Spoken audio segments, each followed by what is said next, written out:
La ville d'Aubagne a vécu une journée exceptionnelle le 28 février 2015 à l'occasion de la célébration des 120 ans de Marcel Pagnol. Son petit-fils nous en parle. Nicolas, bonjour. Bonjour. Que vous inspire cette commémoration concernant la naissance de votre grand-père, 120 ans déjà? Je vous répondrai que pour moi, c'est pas une commémoration, c'est une célébration. C'est la célébration du retour de Marcel à Aubagne, sa ville natale dont il a été absent trop longtemps. Et je suis très ému de voir que tous les Aubagnais se sont mobilisés, que tout le monde joue le jeu.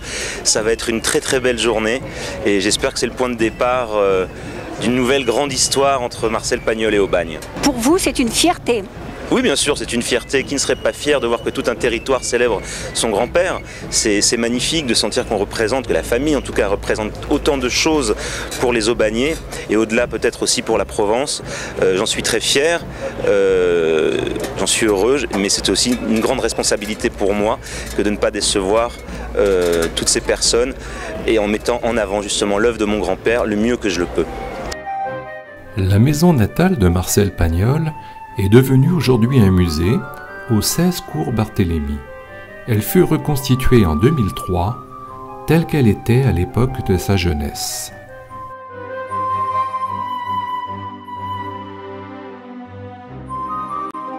Jouxtant les pièces de vie, une galerie de portraits de famille, exposition de photos et d'objets, et aussi une salle de cinéma. Monsieur Damiani, oui. C'est un grand plaisir pour moi de vous rencontrer parce que je crois que vous avez connu Marcel Pagnol. Bien oui, figurez-vous que j'ai eu ce plaisir. C'était en 1952, j'étais enfant bien sûr. Je me suis retrouvé à la Treille avec un copain en train de faire du vélo. Quand nous sommes arrivés, nous avons vu qu'on tournait un film. Donc ça nous a intéressés évidemment, comme tous les enfants, tout ce monde. Et on nous a demandé si on voulait être enfant de chœur dans le film Manon des Sources. On nous a habillés en communion, on a fait la procession. Il y avait Henri Vilbert, le curé, Ferdinand Sardou qui était le maire du village. Et enfin, voilà, on a eu la chance de côtoyer tout ce monde. Et vous savez, le souvenir que j'ai de Marcel Pagnol, c'est que lorsqu'il vous parlait, nous qui étions enfants, eh bien,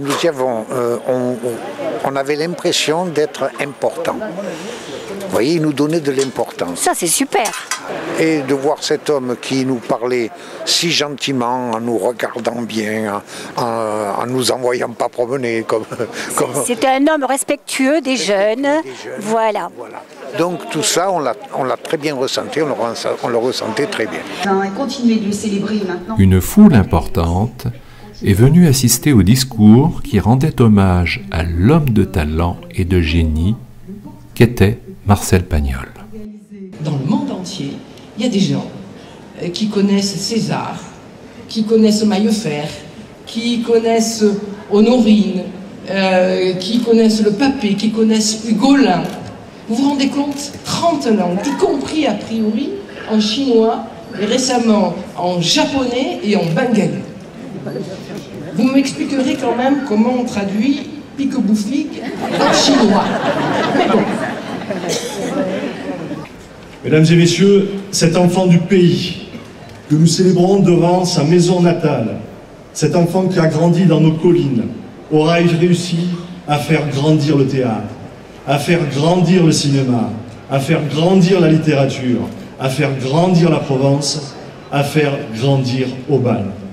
Et aujourd'hui, les Aubagnaises et les Aubagnais le remercient et lui rendent un hommage tant mérité. Je suis très heureux qu'aujourd'hui, enfin Marcel rentre chez lui.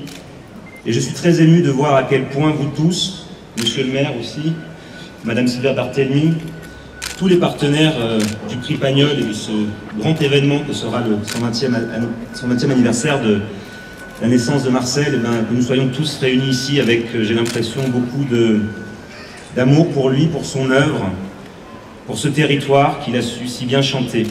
J'aimerais aussi, parce que tout à l'heure on a parlé de quelque chose que je trouve extraordinaire, c'est le cri qu'un enfant pousse quand il naît. Et ça m'a fait penser à ces horloges qu'on peut voir parfois et qui, à heure fixe, les petits amoureux sortent, défilent, saluent, et il y a un carillon et ils rentrent, et ils rentrent. Les petits amoureux, ça rentre toujours. Et moi j'aimerais bien qu'à la fenêtre de Marcel Pagnol, à 5h30. Tous les jours, la fenêtre s'ouvre et un cri de gosse dans tout Aubagne. Moi je trouve ça serait beau, non? Un cri de gosse à 5h30.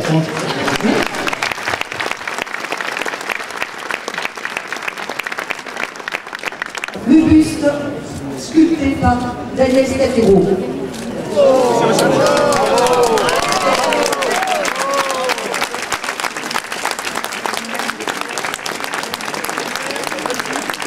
On dévoile également le portrait de Marcel Pagnol dessiné par Franck Duval, alias FKDL, sur la façade de la Maison du Tourisme. Monsieur, vous êtes le créateur de bande dessinée. Tout à fait. Donc, pourquoi suis-je là aujourd'hui, en cette grande journée dédiée à Pagnol? Pour la raison simple qu'avec Serge Scotto, nous adaptons les œuvres de Marcel Pagnol en bande dessinée. Donc, les 2 premiers albums sortiront en novembre. Il va falloir un petit peu patienter, certes, mais les gens auront le plaisir de découvrir La gloire de mon père et Topaz, qui sont les 2 premiers titres adaptés, dès cette fin d'année. D'ailleurs, en attendant, ils peuvent voir une planche géante, une reproduction bien évidemment, qui se situe à la Maison Pagnol, qui va être inaugurée aujourd'hui.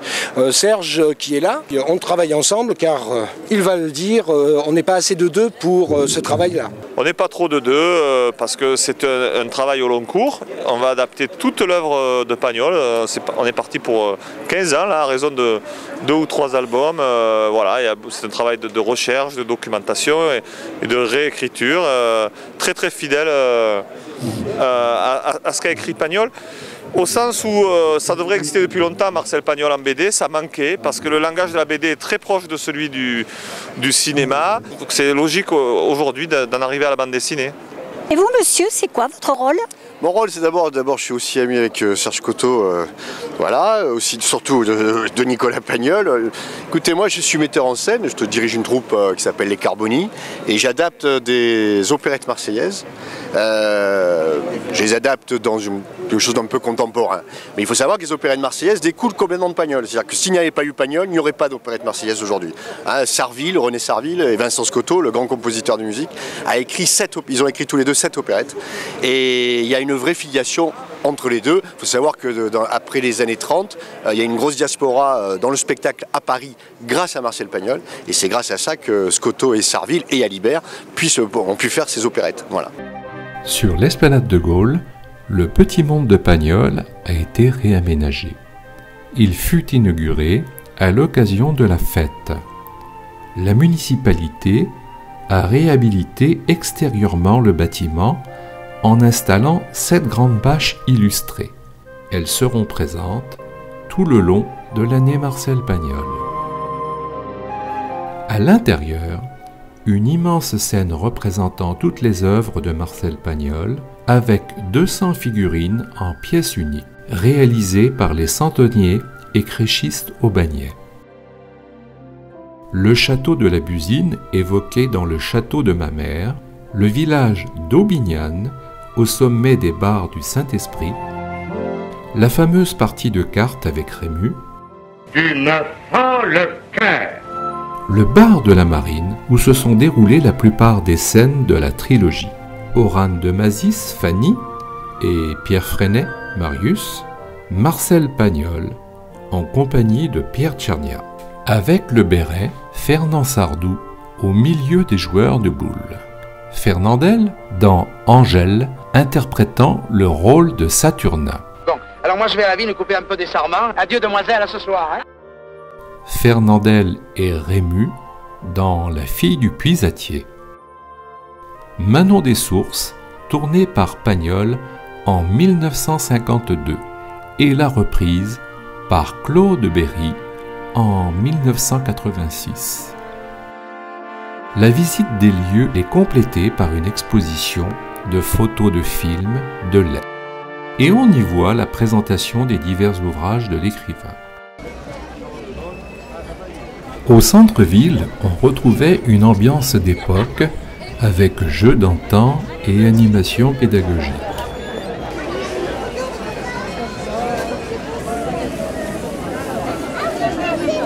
La chèvre du Rove, emblème de la Provence et de Marseille, était présente. C'est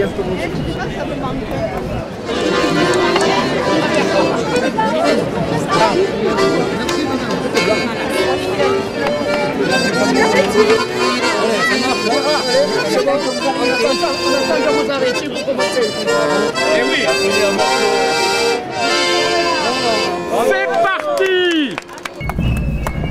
Les vieux métiers étaient présents.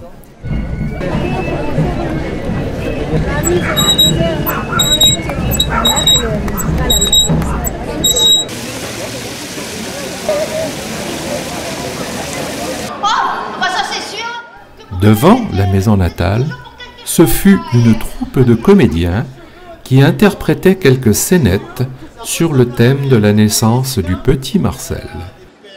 C'est que là dans le corsage? Ouais! C'est pas des coucous. Elle fait penser à un oiseau doré. Un oiseau doré? Et toi tu me fais penser à un satyre. Oh Dieu, que je le vois depuis toujours. C'est un beau gars, un vrai. Oh que je suis heureux. Et l'Augustine, comment tu vas? Aussi bien que possible, je ne meurs que de mal.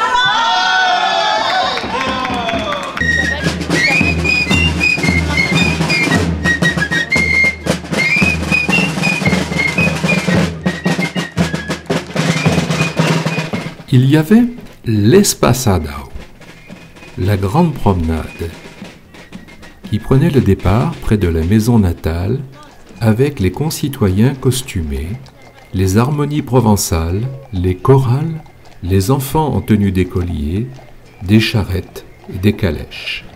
Ils empruntaient l'artère principale de la ville.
Plusieurs projections en plein air des films de Pagnol auront lieu au cœur de l'été.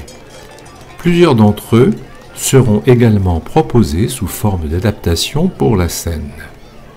En fin d'année, une grande exposition au Pénitent Noir, centre d'art d'Aubagne, présentera également des archives familiales et des documents inédits de Marcel Pagnol.